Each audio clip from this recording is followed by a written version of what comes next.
চট্টগ্রামে অনুষ্ঠিত হয়েছে ১৯০০ সালের পার্বত্য চট্টগ্রাম শাসনবিধি আইন বহাল রাখার ষড়যন্ত্র প্রতিরোধে করণীয় বিষয়ে আলোচনা সভা।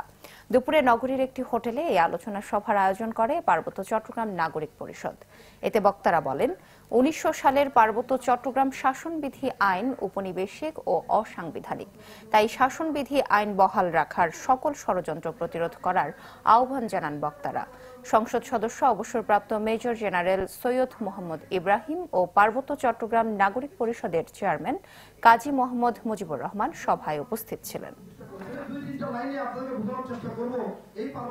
বাংলাদেশ ৫৫,০০০ স্কয়ার মাইল বা ১,২০,০০০ স্কয়ার কিলোমিটারের দেশে শুধু পার্বত্য চট্টগ্রাম অঞ্চলটি বাকি আছে, যেখানে সার্ভে করে দাগ নম্বর নাই, এখনো শুধু মৌজার উপরে চলে।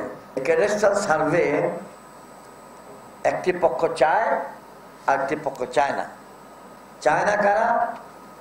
যারা ওখানে ভূমি নিয়ে বিতর্কের সৃষ্টি করেছেন তারা। কারণ সার্ভে হয়ে গেলে জমির পরিমাণ বেরোবে, জমির শ্রেণী বিন্যাস হয়ে যাবে,